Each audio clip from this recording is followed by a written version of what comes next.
Hi, everybody. Today we're talking about INFJs and how we tend to create our own self-fulfilling prophecies.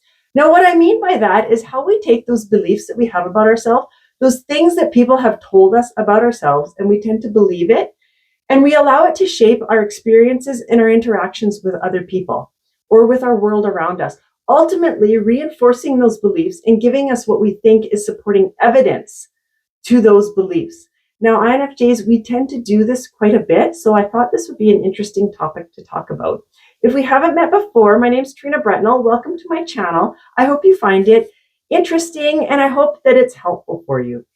So what I mean by those self-fulfilling prophecies is this, on how we do this is my example for you.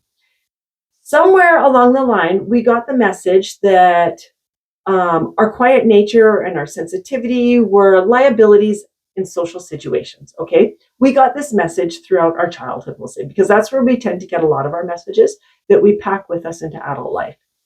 Now, because of this belief, we may approach social situations with apprehension, expecting to be misunderstood, and expecting to be rejected. As a result, we come across as way too reserved or guarded, maybe even a little bit intimidating, and very awkward, right? Which creates a distance between us and everybody else, making those situations very difficult. We can't get those connections, that sort of thing.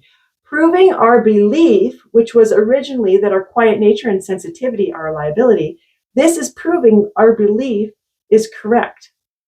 And then it creates that cycle, right? Instead of looking outside the box that, okay, you know what, this isn't correct, we create a cycle as, oh, it is correct, right? I see this quite often with INFJs. Another common one is that I can't meet anybody. I'm not going to be able to meet anybody. I am too weird. Nobody can understand me, and I can't meet anybody. I'm never going to meet that person that I can connect with deeply. I'm going to be single for the rest of my life.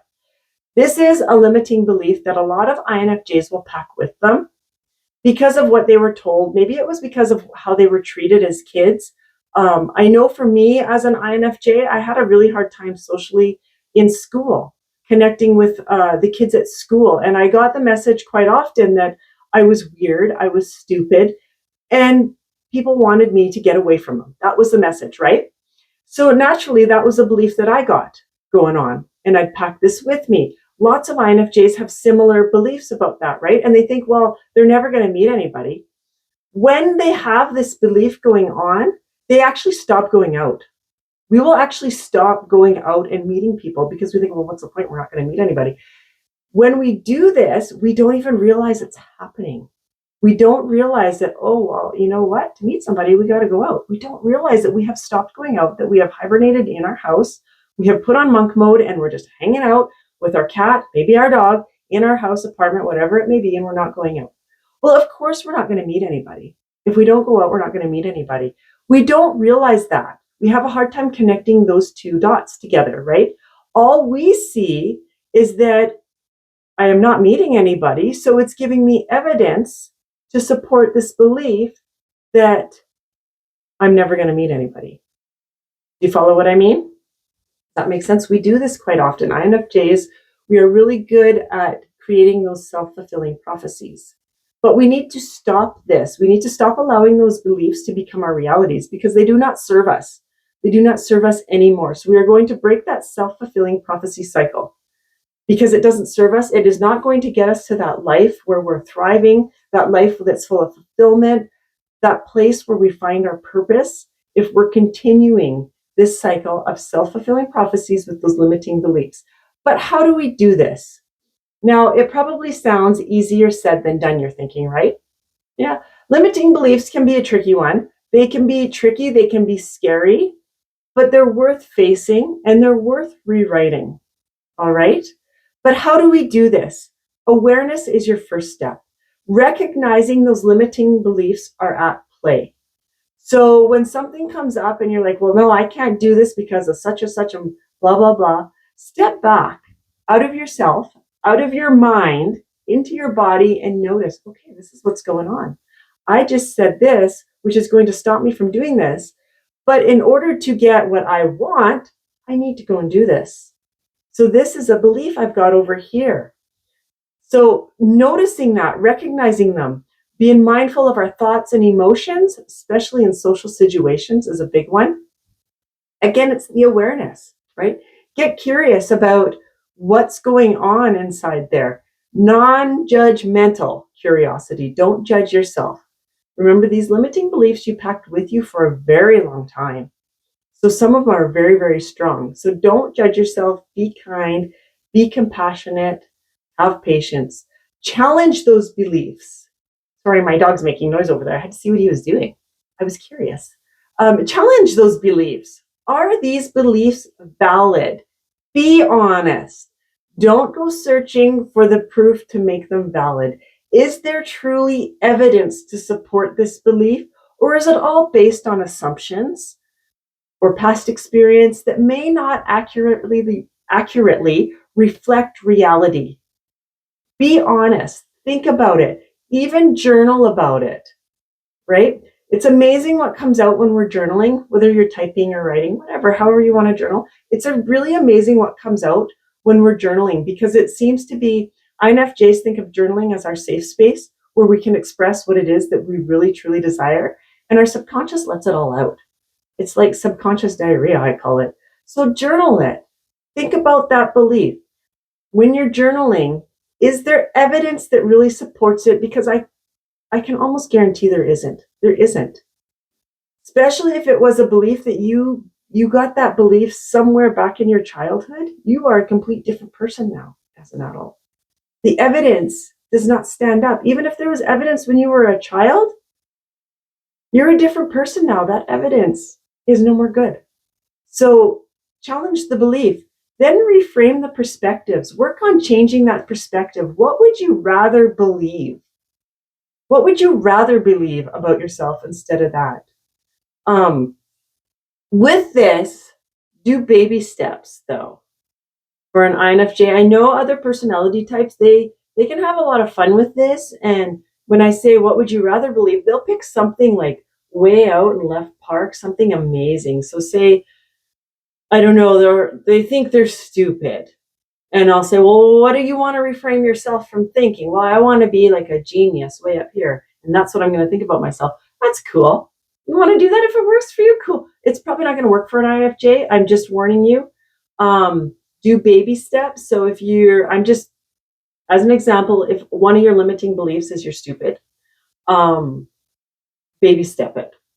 No, I am not stupid. I am smarter today than I was yesterday. Just because our self-conscious, our subconscious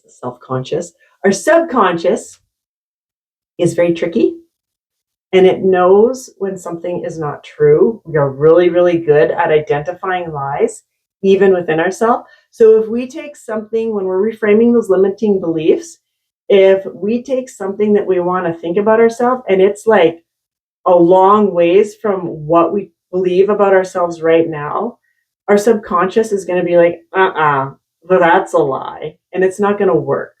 Now, if you baby step it from I'm stupid, well, I'm smarter than I was yesterday. Today, I'm smarter than I was yesterday. Your subconscious is going to be like, all right, yeah, we can go with that. Yep, that's right. You are. You're smarter than you were yesterday. Baby step it and work your way up. Eventually, you could go to the genius part if you really want to.